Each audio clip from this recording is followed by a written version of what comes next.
And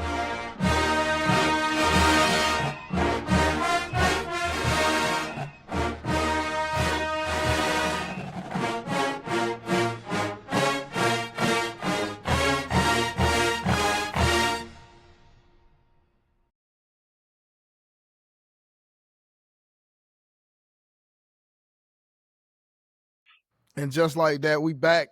Another great episode of the Elephant in the Room podcast. I be the one Anthony likes. I'm with Finn Fenderson. Drey Davis had a pretty solid slate of games over the weekend. With our guys taking on the LSU Tigers, whom just fired their coach and Brian Kelly. Both teams coming off a bye week, much needed for the Tide.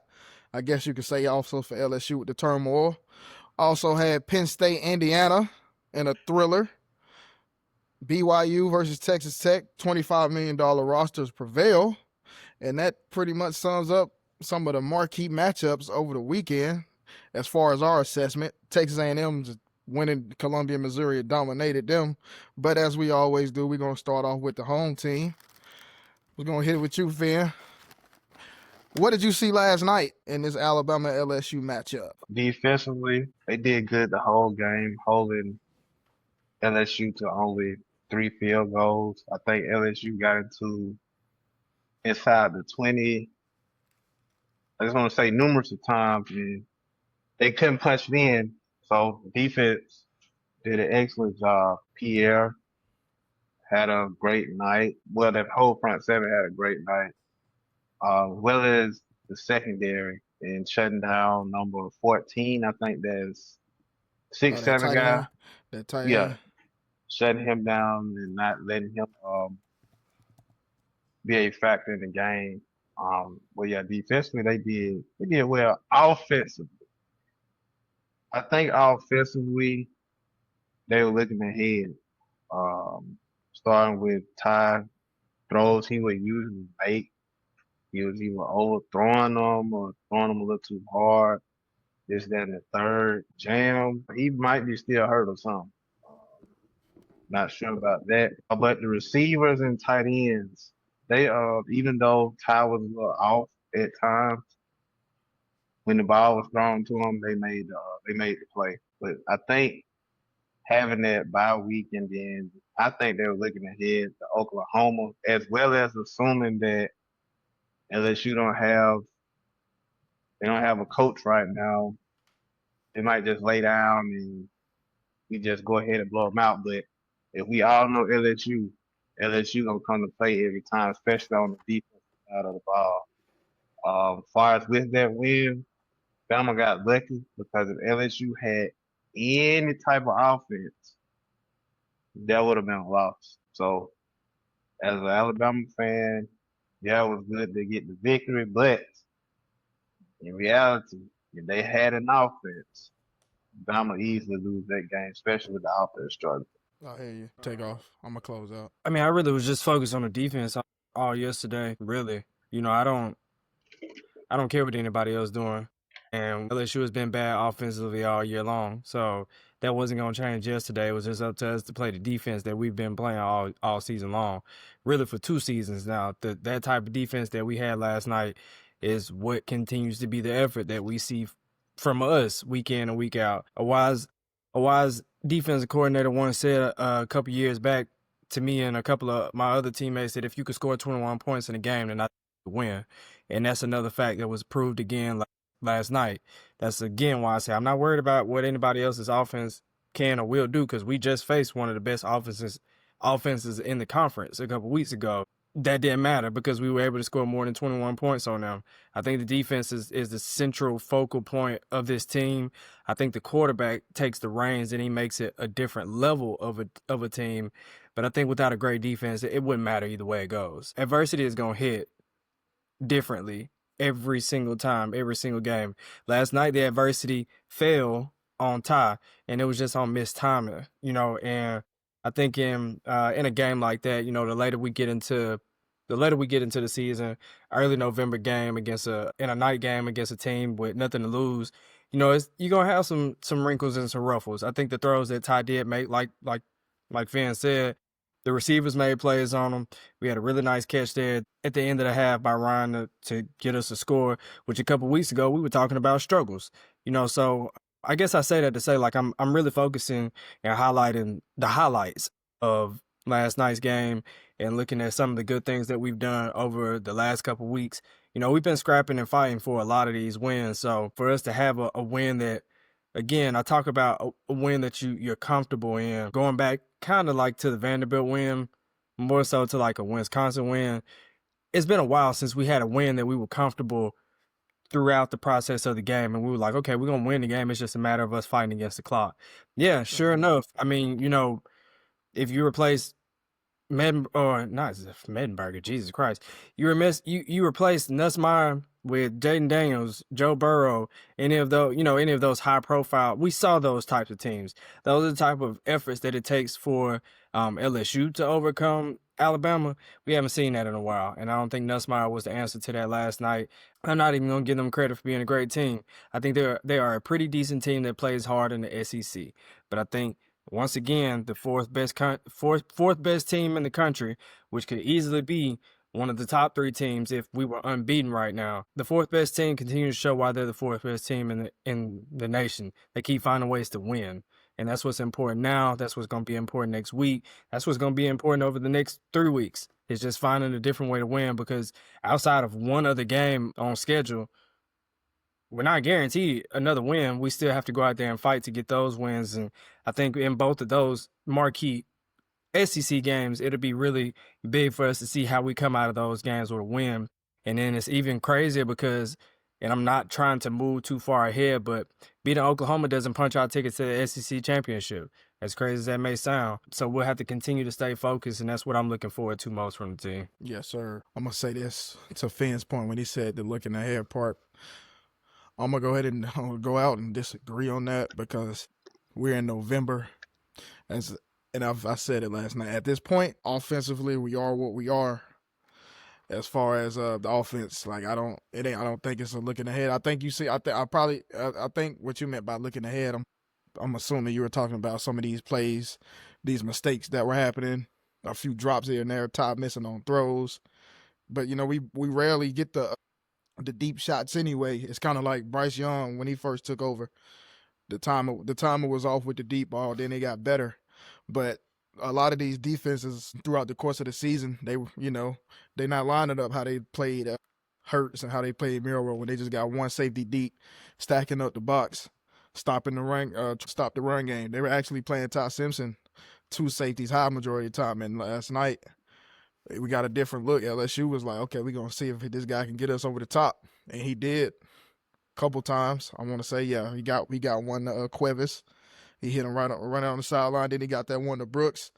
But we did miss that one. Bernard hit him in the hand. It's just a game of inches, man. If Ty would have put a little bit more heat on that one, that would have got through as well. But that's some of those things that we just got to keep working on. The running back situation, yeah, Jam. I said it about Jam. I forgot after what game it was, but I like Jam run like, how when it's cold outside, but you woke up late for work and you really ain't got enough time to defrost your full window. So he's just looking out that driver's side, peephole driving. That's how Jam run the ball, man. He don't really know where he going. He just looking one way, just tunnel vision. Got plenty of chances to bounce something. Sometimes I know we're not getting pushed, like on the how we can't convert a 4th and 1, out of a wildcat with a running back like a Jam. I'm not gonna necessarily put that on him. I think that's as far as the push and the play before that. Why are we trying to do a quarterback sneak with Ty Simpson? So some of this, we can chalk it up to Ryan Grubb, with some of this play calling, because that's why I feel like we are what we are. Now, as you said, the defense, pretty much, this is last year's defense, pretty much. The only difference is we got a quarterback that can finally pay off the defense by sustaining drives and ending some of these drives in points. And even if we don't end them in points, still doing enough to flip the field for the other team's offense and keeping our defense off the field. Not we're going 3 plays and out, and now they got to get back out here. Now they got to feel the pressure to get the ball back for our offense, just for them to go back out there and go 3 and out. No, we're sustaining the drives, so that's a good thing. But I don't necessarily think they were looking ahead. And then, of course, like Drey said, LSU don't really got nothing to lose. So, hey, here we go. We're going balls to the wall, and we just gonna go out here and see what happens. But they have offensive struggles this whole year. Like, you could probably count on hand how many times they scored more than 24 points. They scored 25 last week versus A&M, but they gave up 49. So there's that. And then another thing I want to say too. I don't think they scored more than 20-something points against Florida. Yes, they won that game 20 to 10 or whatever. Yeah. So I think the as far as like LSU is being on the as far as national relevancy goes, I think that Nick Saban mystique is finally gone. Like, even though Nick Saban has been away from Baton Rouge for over 20 years, you still had Les Miles come in with Nick Saban guys, win a championship, and go back to a championship game with some of his guys. Okay, cool. Now you bring in Ed Orgeron, wins a championship. You let him go because it kind of fell off. He fell off. You bring in Brian Kelly, whom I think is a good coach. I don't think he's a great and or elite coach. And now we see what happened with that. Can't get the offense right. At first, it was the defense when you wasted Jaden Daniels because you didn't have a defense. Now Jaden Daniels is gone, and now you don't have an offense. So it's just like we can never put this together. So now they're back on the market searching for a coach. So, yeah, I think as far as that mystique is gone as them right now, I will say. Like, I don't think a coach can come in right away and make them a playoff contender within a year or two. I think that's going to be a 3 to 4 year I ain't gonna say playoff contender. I'm gonna say championship contender. It might be a 3 to 4 year process to make them a championship contender. But as far as Alabama, we just keep on winning, man. At this point, like I said after the Florida State game, I don't care how we do it, just get the job done. We've been surviving and advancing. I will say we've been just surviving too much, and we still waiting as a fan base. I'm pretty sure as a team as well to see if these guys are gonna put this together and have the game. That a vintage Alabama football game where the offense going out there lighting it up, the defense out here continue doing what they doing, getting stops, not giving up that many points, you know what I'm saying? We still waiting on that type of game. So there's that aspect of it. But individual players, Yonsei Pierre, Bray Hubbard, Dijon Lee, those guys as far as the defensive side of the ball, LT Overton, James Smith, continued all those guys doing what they do. Ryan Williams is still... It's roller coaster ride, man. It's just, hey, we going up and we going back down. We going up, we going back down. We going up, going back down. I don't know, man, but it's like I made a joke. He peaked at 17. You know what I'm saying? His prime was last season, and now it's just like, hey, he still got some numbers. But usually the guys in their second year are Julio, Amari Cooper. Those guys was injured, so I know Ryan Williams pretty much was battling injuries this year as well. Had the concussion, had to sit out a game. And now he was probable for this game. He was in the Missouri game, but he was probable for that game, but no catches. So I don't know what it is with our star receivers in their second season on campus. The numbers are never good as far as that when it comes to our big-time 5-star receivers. Julio didn't put up 1,000 yards his second year. Cooper was hurt. He didn't put up 1,000 yards his second year, and now it look like Ryan Williams, even though we got other guys, it's looking like Ryan Williams is in that same boat. So...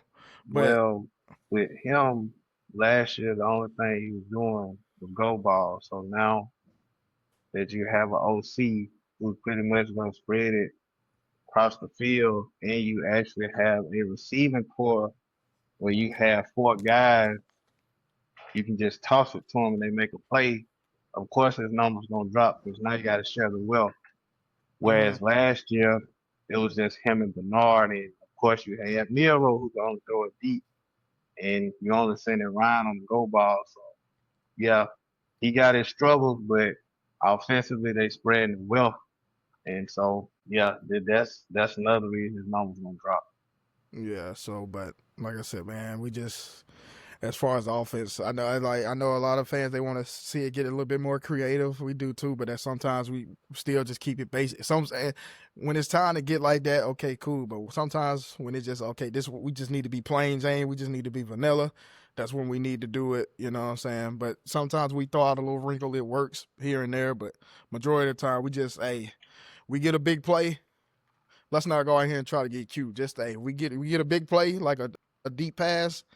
And then we come back and only get 3 yards on first down off a handoff. We're cool with that. We don't need to get a big play and then try to go back and do a double pass like we've done in previous games. But, one step closer to being one of the top 2 teams to be in the SEC championship game. Got a big game coming up this weekend. This is another, I guess you could say, revenge game, but we'll get into that when we get into that. But as far as putting the ball on this LSU game, great win. Nighttime Bryant-Denny, you gotta love it. Dixieland Delight. The former players coming out here. I don't know what's going on with that whole situation. I don't really like to get into that type of stuff. I like to keep it everything specifically on the field. And now we're gonna transition to before we go forward.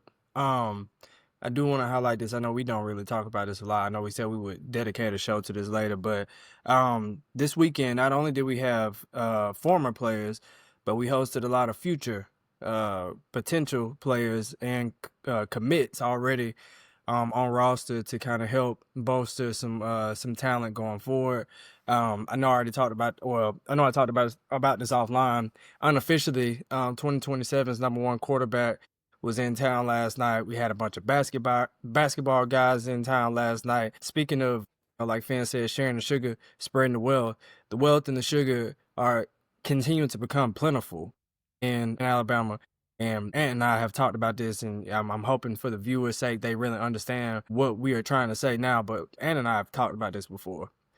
We may be in more danger of losing one, if not both, of the head coaches for both of our football and basketball program than what we may even really understand.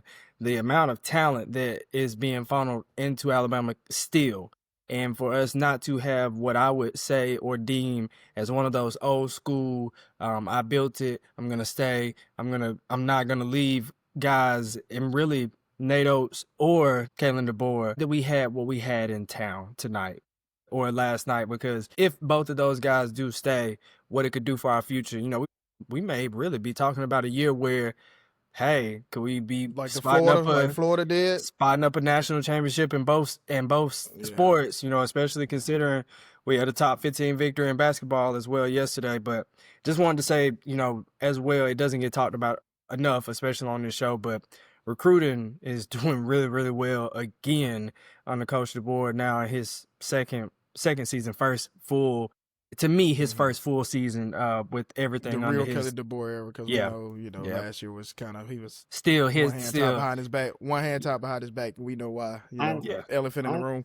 But now let me get this off. I know we also talked about too. I think like as far as losing one of those coaches, or if not both, like I've said, I think Nate Oates would be the one, because his game translates to with the next level modern day NBA compared to Kalen DeBoer with that, I guess you want to call it, pro air raid style offense. You know what I'm saying? Real pass happy.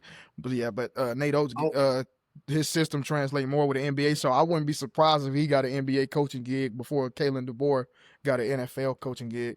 Go ahead, Finn. But I don't think DeBoer gonna leave, because you got Saban.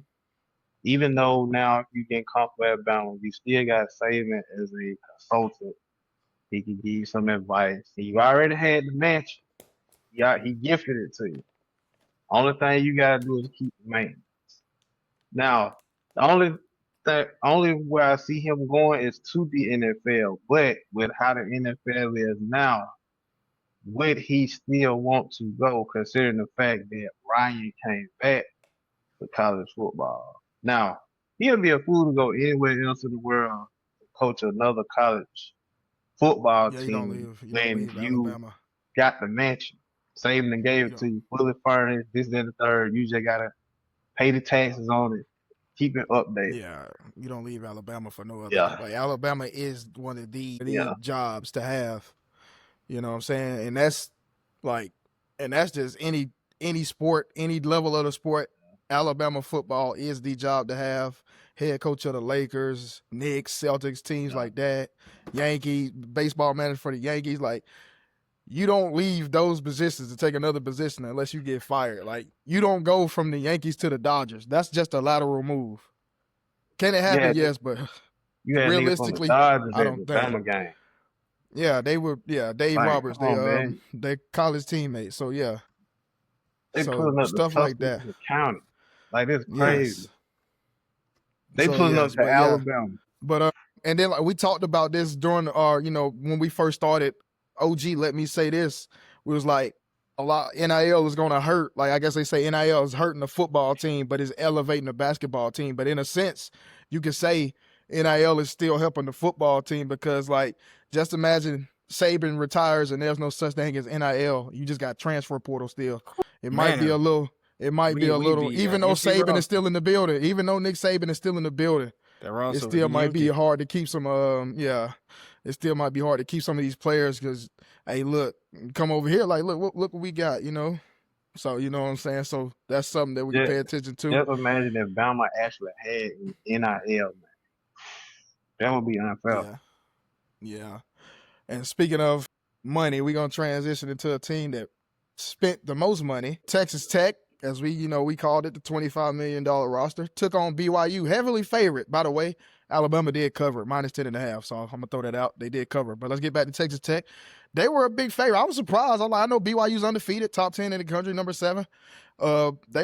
Texas Tech was -13.5. I'm like, this is a pretty big number. But then as the game, like I said, I watched the first half of the game. Texas Tech was pretty much in control of that game, and then the final score, Texas Tech 29, BYU 7. So I was like, okay, I get it now. I get why this is such a heavy favorite. But I'll let you guys tackle it before I get in and close it out. Like, so what do we think about that? You know what I'm saying? A noon kickoff, college game day in West Texas. That first time there since 2008, and we know what happened that night.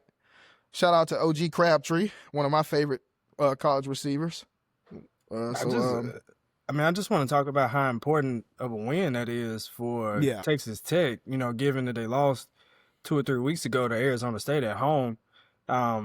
Not necessarily It was on the road for that embar- one, but yeah. Oh, yeah, okay, my bad. I'm sorry. Not necessarily in an embarrassing fashion. I think the score made up for it more than what No, I think it was like the yeah. on-field Yeah. product really was. It was a pretty close end, but very, very good look for Texas Tech. We've talked a lot about this roster and how expensive it is to keep that limelight of being in the college football playoffs alive. And so with them only having 2 games left, one in UCF and one against West Virginia, and both of them having losing records, you really you still got to play the Big 12 championship, Yeah. but I wish Alabama had those 2 games coming up. You're not but the thing what I like about it though is they're not the committee. If they handle their business, like these are the type of them 2 games you just said, the teams with the losing record, like West Virginia is still they're 4-6 now. They just beat Colorado. They're still gonna be trying to fight for a bowl game. It ain't about blowing them out.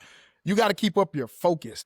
Yeah. Like in those 2 games, like because that's difficult. Like we just played this team, number 7 in the country. Now you we think gotta we go just play got a 4 and 5 now we just team. playing these 2 teams. Yeah, they're like, okay, what are they playing for? They fighting to try to get a bowl game or something like that. They're still like extending their season. So you got to keep the level of focus. And Coach McGuire knows that. So, but go ahead and continue. Yeah, but like I said, for them to be the number 8 team in the country, for a lot of teams that are past number 4 in the country, we're talking about your Miamis, we're talking about your Georgias, we're talking about your Texas Tech, you're talking about your BYUs, games like that where our 1 loss is very important and will very, very much so. Like if we take any more losses, that loss is going to look way, way bigger than it looks right now. Right now, it looks like we just ran into a hiccup. Ran into a bad day. Just picked the well, I guess you could say now in retrospective and hindsight, we picked the perfect time to have our worst game. Our worst game was our first Retrospective. game, and that's the best thing that could possibly have happened. But when I look at teams like Texas Tech, and we still have a lot of 1-loss teams in the country, and some 2-loss teams that have jumped some 1-loss teams, Texas. in the country already. And so for somebody like with the NIL, with the college football playoffs, every year we talk about seeing a different variety of teams that we would never see before in this type of environment. Texas Tech is one of those that I want to see this year in that environment. I don't think, and I'm bringing this up, and I watched the game yesterday, but I don't think it's fair saying, we've already talked about this, that they should be at some point probably compared to Notre Dame, who started off the season with 2 losses. And so what hurts me about cheering for Texas Tech at this point is they have 1 loss. I'm hoping that they don't lose again before the Big 12 championship.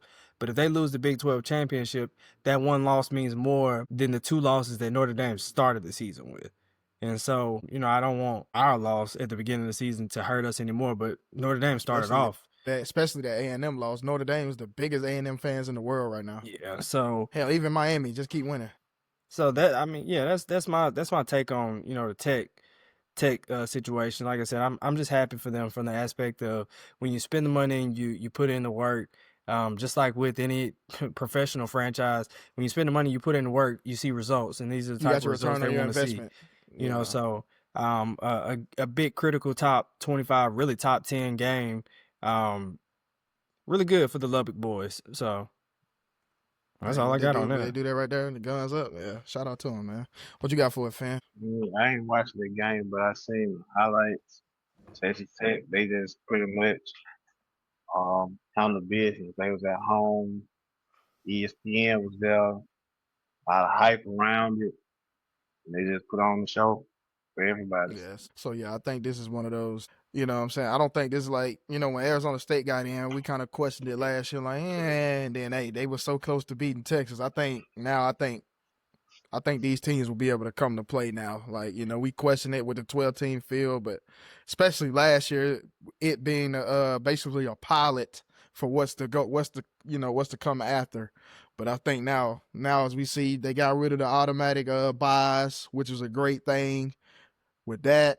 And I think even if Tech loses the conference championship game, I think if you're not the SEC and the Big Ten, I think it's a must. I think it's very imperative, obviously, to win your conference championship game, no matter what conference. But the Big 12 and the SEC, who's ever in ACC, I'm sorry, in contention for those conferences, it is imperative that you win your conference, because it seems like the other half of the Power Four, the ACC and Big 12, don't get as much love and respect because it's a lot of teams that that are not really hitting. They're not really. I mean, guess can you even consider them top heavy? Maybe what you got? Well, you got BYU, Texas Tech, Utah, who can still possibly has a little bit of a smudge of a chance, but realistically they don't. So it's not like the other guys in the SEC where you got a Texas who's creeping back in, Oklahoma who's on the bye week, is an Alabama win away and a Missouri win away to basically kind of being back in that. You got Georgia, obviously, Ole Miss. Can they close it out? You know what I'm saying? So it's a lot that goes on into this with this playoff, and we're gonna go to another team, the second rate team in the country, in a thriller. Indiana Hoosiers take down Penn State, 27-24. Big noon kickoff, Fox. So what do you guys see from that game? I didn't catch the whole game. I caught the very important part of the game, the last 2 minutes. So I'm assuming. I think you watched that game in its entirety, fan, because I was watching Tech versus BYU majority of the game. So what did you see in that game? I seen a Penn State team that played loose the whole game up until that last Those 2 drive tests. when they had a minute and some change left. They weren't playing to win. I can say that. Like Drey just Not to said, they were lose. too tense. Once they got the ball, Indiana, do a deep shot, okay? Got a first down. Do another deep shot. First down. Then they threw another play, another pass. Now you can see the fans and the players, we finna lose. So then they got a sack. I want to say it was either on second or third down when they were in the red zone. Gave them a little hope. But the final play, the game winning play, Mendoza threw the ball to number 3. I ain't gonna lie, I thought it wasn't a touchdown, but when they showed the replay, he was able to get the left foot down. That was a heck of a catch. That was a Got 1 heck foot, and him to maintain possession of the football the whole way through. It didn't move or nothing. Like stayed firm. Yeah, that's what I mean. So, I was gonna say I'm gonna talk backwards, but we play a receiver, so we know, first of all the work and preparation that goes into like making one catch in warm-ups, let alone making a catch on the first drive of the game, let alone seeing a ball coming at you, knowing that you're in the back of the end zone, knowing that it's make or break time, it's crunch time, you got to make that catch. You go up in the air.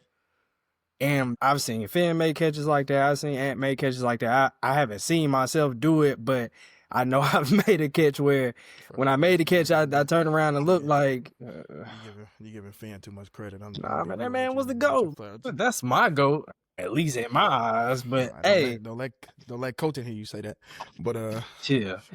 But yeah, man. I mean, we all been in that situation. Well, we haven't been in that situation, but we know what it takes to even make a grab like that. And like fans said, like when you can look at the whole game. And let me talk on that first. Resiliency is the name of the game for Indiana. Way to be resilient. Way to like you when you fall behind like that, like we talking about with Texas Tech, when you fall behind like that, when you're looking past a team, you one of the best 3 teams in the country, you haven't lost shit, you feel like you going into the next week preparing the way that you did the last week, you're not. Like I've said before, we've all been on championship teams, so we know what it feels like to prepare for a team that sucks, stinks, has nothing to play for. But those are the teams that play the best when they have nothing to play for. And we've been in dogfights against teams that we had no business being in dogfights against. And so we lost to Oklahoma. I remember that. I had no reason to be in a dogfight with them because we did not, because the preparation that went into the week before for a ESPN opening week kickoff game and the preparation for our opening home game the next week was nowhere near the same level. And it shows. Well, we played Stanhope that following week. I just want you to know that. Man, we got to get that game. I always we didn't play Opelika until like because week 5, week 6 or whatever. Yeah. Matter. But you know what I'm saying? Like, off. You could just tell. Yeah, you could just tell that whole week. Off. That week was just off. Yeah. And we played like, what, that Friday. Yeah. And we lost. But it worked out for us.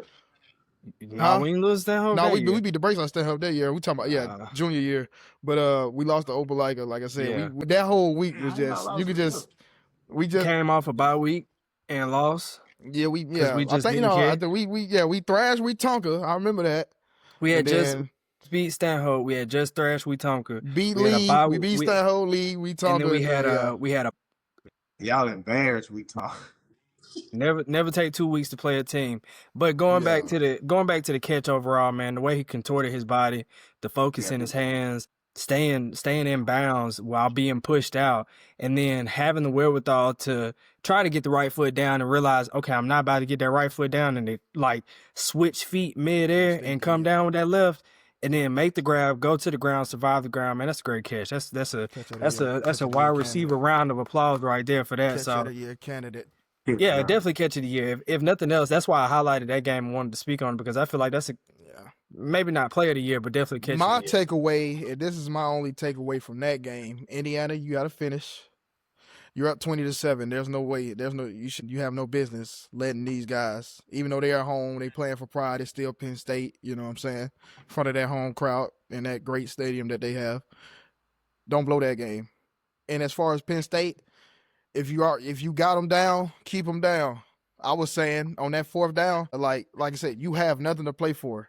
Your season wasn't necessarily over when you lost to Oregon, but your season was over when you lost to UCLA the following week, because you let that one loss turn into another loss. So your season was you were pretty much cooked. Your resume, you played 3 cupcakes to start the season. You play your ranked team, you lose, and then you go out here and follow it up, making a West Coast trip to LA and lose to UCLA. And I'm pretty sure they probably came in there thinking they could play that C+ game. Hey, we just gonna, we'll pull it out in the 4th quarter. Nope. And pretty much season over from there. So your season's pretty much done with what you wanted it, because your coach is gone, and the result of that, because you lost another game the following week at the UCLA. So I would have went for it. If we get it great, because we seal the game. They had no more. I think they had like one more timeout.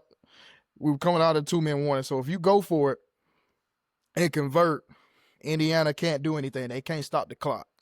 So if you don't get it, the worst thing can happen is you lose a game where you were pretty much already a heavy underdog in anyway. You shouldn't have been in the game anyway. So you know what I'm saying? So that was my takeaway from that one.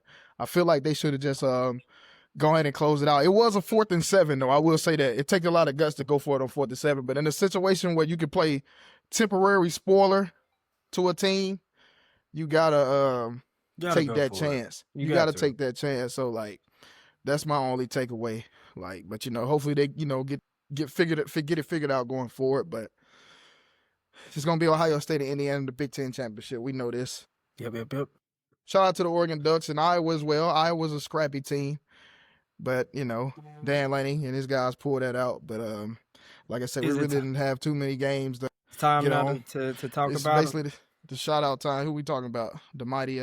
Well, before we get out of here and close out, I did want to talk about them because I feel like it's that time of year to talk about them.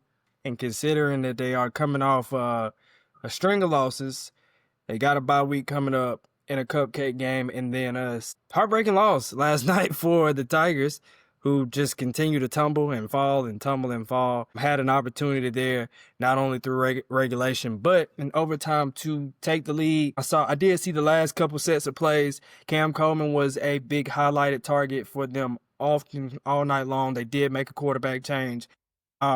Bring all this up in a loss and a losing effort for the Elephant in the Room podcast because LSU only had one week to prepare off of firing Brian Kelly and then playing Alabama. But this won't be the same in a couple weeks when it comes to Auburn. Auburn has already made one quarterback change, and I think they'll start probably prepare 2, if not all 3 of their quarterbacks on roster to possibly take snaps. Like I said, they get a bye week this week and then they get Mercer, which means they get to disguise and hide some of the things that we're going to see in the Iron Bowl. The Mercer game is going to be as vanilla as a game as Auburn could possibly have. It's one of those games as Alabama fans that we look right past because it's like them playing A&M a couple years ago. You look past the game because you think nothing's going to happen, and then you fast forward a week, and the team that you saw against Mercer and the team that you see against Alabama is 2 completely different teams. So Auburn's regular season as far as SEC play is pretty much over. They have 1 game left, and it is against the Tide, our Tide. Considering what we saw last night, not focusing on Diego Pavia, them, who really, in my mind, just survived the night, and that's okay in the SEC. It's going to be some nights and some days where you're going to survive. Some people are going to still look at them as just, okay, Vanderbilt. It's still Vanderbilt, like, hey, kudos to them for getting their 7th win. And that's why I'm putting emphasis on the fact that, like, it's okay every once in a while to survive and struggle through an SEC win. Like, people expect us every time we step on the field to go out and beat teams by 2 scores, and sometimes a 3-point win is not a the case 3-point no win. more. We got to get back to reality. Even when Nick was still here, like that kind of dwindled down a lot. Yeah. So before we get out of here, I did want to bring that up to see what you guys had first Vanderbilt, if you have anything for Vanderbilt. But more importantly, I don't really got nothing on Vanderbilt. Just keep winning. Hopefully you can backdoor your way in, but I think they're pretty much done as far as I know you don't got nothing on Vanderbilt after Texas whooped them, and I told you that was gonna happen. You thought I forgot? They lost last week, but they almost they were getting whooped. They was this close. Yep, you gonna learn to listen to me when it comes to this. I told you Ole Miss was gonna beat Oklahoma. I told you Ole Miss was gonna beat Oklahoma. What you mean? Okay, 2-1. You 2-1. You 2-1. I told you Ole Miss was gonna beat Oklahoma. Hey. Okay, you 2-1. But as far as Auburn, I'm gonna be honest with you. I'm gonna be 1,000% honest with you. Even though as much as I love to see Alabama and Jordan Hare for some reason, because the Iron Bowls, they're always great. Hey, I'm in a panic. I don't look ahead to games because I want to see these guys. I want to see these guys finish these last 2 games. These next 2 games. I know we're playing East Illinois. I don't give a damn. Excuse my language, because like I said, after the Florida State game, we don't have that luxury of just looking over opponents. Nobody. Yeah, so we need to go dominate the game. But this Iron Bowl, I'm not gonna lie. This is a dangerous Iron Bowl. It's always dangerous. Anytime, it's a dangerous situation. Like, I just don't want us to I'm concerned. Nothing. This is, and we all know how Auburn went out there and lost to New Mexico State. Shout out Diego Pavia once again, 31-10 the week before in 2023, and it took a 4th and 31 Hail Mary by Jalen Milroe to Isaiah Bond to beat those guys. That's how much. Yeah. Yes. That's how much I hate. It took us to get Tank Bisbee to run out of bounds in 2021 or get pulled out of bounds, and Bryce Young to go 99 yards. Yep. And then we finally pull away in them 4 overtimes off those 2-point conversions in 2021, where they lost 4 straight games to end the season. This is where we are right now. You fired your coach. This is your 2nd time in 3-4 years You fire your coach mid-season, and now they keep scraping by. They scraping by. They lost to Vanderbilt. Okay. You said they got a bye, then they got Mercer. So it's just like, yeah, that's what Boy. I'm saying. That's what I'm saying. So I just don't. Just how hard they just fought this is a to game. lose by 7 to Vanderbilt. Yeah, and they were up in that game. But I'm gonna just say this: if we don't put it together in the two games leading up, the 2 games leading up That until has Auburn, got to please be go out there. the- At least go to the Iron Bowl. At least if we up 17-0 to end the first quarter, and we go to halftime, we up 27-10, and we close it out and win 41-20. I'm gonna be okay with that because that means we showed up, we handled business, and we kept the fans out of it because we know how crazy it can get in Voodoo Land up there, Jordan Hare, up there on that. I'm not gonna say cow pasture because I love being up there. That's one of my favorite venues in college football. Even as a Bama fan, I can say that. Jordan Hare. But yes, I'm concerned. Not gonna lie, Yeah. I am concerned. But speaking of other Tigers, shout out to my Memphis Tigers, man. I thought they was gonna rock the ship after that UAB loss, which they did. They upset South Florida. Went out here and lost to Tulane. So it's looking like they probably not gonna make the playoffs, man. Nope. So the American Conference is still wide open, by the way. Wide open. It's spanking open. But Shout out to the I don't know American I don't know what Conference, other Group of 5 conference has a chance or has a team that has a chance. But I it don't seems like really think anybody it's out of the anybody. American, Tulane, South Florida. Hopefully Memphis can still be in there. But shout out to my Memphis Tiger, man. Finished the season strong. I know that was alleged that your coach signed a deal with Arkansas, but that was not confirmed at all. So, and speaking of that, Go ahead and say it. we almost at a $200 million buyout market, man. Who we think next? Who's next, man? What we all like 12, 13 coaches that have been fired? So Okay, so in the same, all right, so I want to compound that question. You saying who's next? I'm wondering when does it stop? Because I like that one. That's a better question. Because I don't think that there's a head coach in any profession that signs the dotted line and says, I'm going to go out there and fail on purpose Go to just ahead, take the throw this buyout. because I know I'm gonna get this. Yeah, I'm gonna get this $60 million on the back end. But at what gotta pay me. point does there become verbiage in these contracts with head coaches that pays them a fraction of or puts, let's go to the Shamar Stewart situation. At what point do we get verbiage in these contracts that says, hey, you have to hit a certain threshold to get this buyout? You know, because I mean, I think we're seeing so often now, like you said, we up to 11 or 12 coaches through what week, you know? So it becomes a little bit embarrassing at a point because, I mean, you know, growing up for us, we were used to really not seeing coaches fired until the last week of the season or, you know, the conference championship week is when we were used to it. And so even then, like, there wasn't much conversation about buyouts because contracts weren't as fulfilling as they are now. So I understand and I hear your question about, you know, who may be next, and I really can't think of anybody off top. I mean, I could tell Florida State. If Florida State had the money, Mike Norvell would have been Norvell, gone. Even with the Alabama win, like because you beat Alabama, but anything after that, I'll take that like, back. Come on, you're right. Norvell would be Florida State don't have the money, man. Florida State don't have that money. My biggest, like, okay, I think he's the one that would get plucked out of everybody else, but like I said, I posed the bigger question: when does it stop? When does one of these schools step up and say, okay, we're not gonna pay somebody for failing on us? So that's just my question. Yeah. So it's just like, but like I said, the Florida State actually had enough money to be like, because a lot of these schools, especially mainly the SEC schools, they know they're gonna get their money, TV deals, booster, especially Auburn. Man, Auburn and fire what? They didn't fire third coach in like 6 years. They got rid of Gus in 20.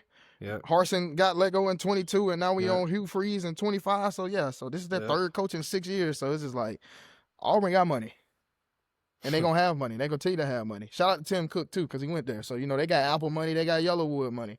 But it's just like, at one point, are you gonna get tired of going through this cycle? Like, because sometimes you got to look at it as you as a common denominator too. Like, okay, what do we need to do? Are we putting our hand in the pot too much? Do we just need to let these coaches cook? Right. Because a lot of these programs do miss out on great coaches because they won't let the coach just, be the full authoritarian in some of these situations. That's why some of these schools lose out on some of these marquee coaches. So, and that's one of the things that brought, like you said about Coach DeBoer, Finn, he got the mansion. Well, guess who was able for DeBoer to get that mansion? Guess who was able to get that mansion? Mal Moore gave Nick Saban a mansion. Rest in peace to the great Mal Moore. Mal Moore let Nick Saban run that kingdom. Nick Saban was proven though, made man. So it's just like, but still, Mal Moore, and pretty much we can say Nick Saban, but Mal Moore did his thing because we almost didn't get him. So yeah, so Mal Moore, we can pinpoint back to Mal Moore all the way now in the great year 2025, almost 20 years later, post Saban hire, and look at that situation that you brought up with the mansion thing. So Nick Saban, Mal Moore, had the blueprint. Nick Saban built it, and all Kevin DeBoer got to do is carry on. But a lot of these programs don't have a real set identity and culture. Like, okay, what do you do in a season where you don't make the playoffs, or you don't, like Alabama? Bama might not make the playoffs or they win the championship, but guess what?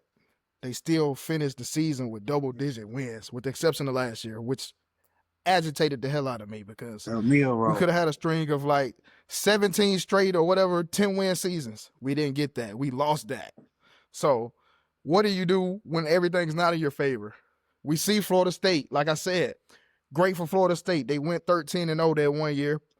Could have been the playoffs debatable, but hey, the ACC voted not to expand the playoffs to 12 teams in 2023. So guess what? Your commissioner sealed you guys' fate even before the season started. So there's that.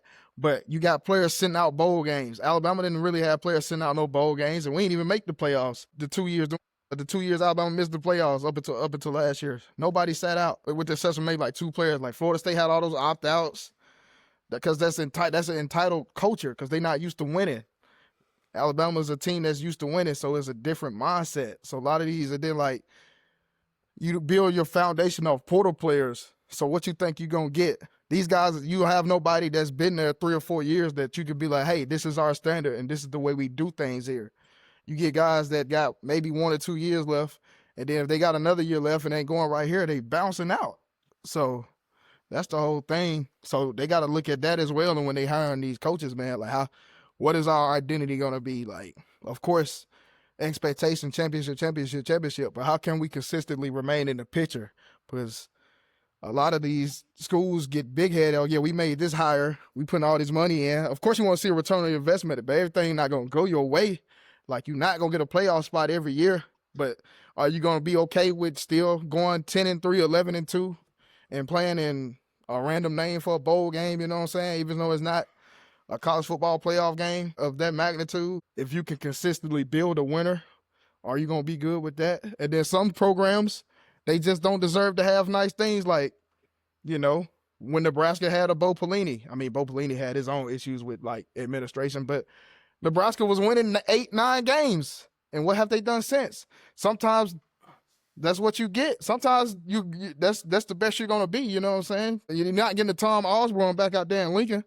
So some of these programs need to be okay with, like, hey, maybe our ceiling is 9, 10, 11 wins, every year. Like a national championship or a semifinal game is not our ceiling. So that's where I'm going to close it out at.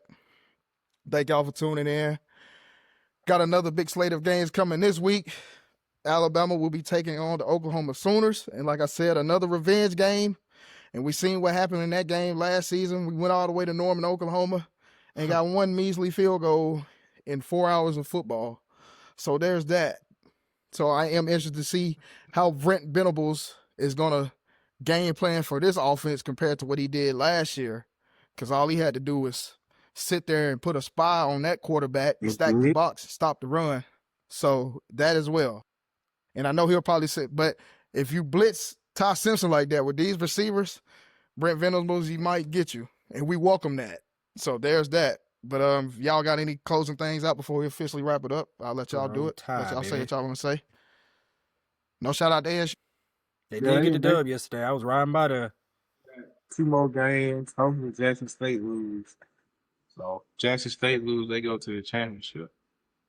They just got to win out. Alrighty But they just then. got to win their last game, SWAC game this Saturday against Pine Bluff. Which poses a question. We should save this. Should HBCU teams that are FCS level be allowed in the FCS playoffs? And on that note, thank y'all for tuning in to the Elephant in the Room podcast. Y'all know the names. Make sure y'all check us out. Like, share, subscribe, leave any comments. And one of these days, we're going to let you guys decide who should we talk about. And salute to all the veterans out there, Army, Navy, Air Force. It is Veterans Day is coming up. So thank you guys for your service. Myself being a fellow veteran. And we're gone.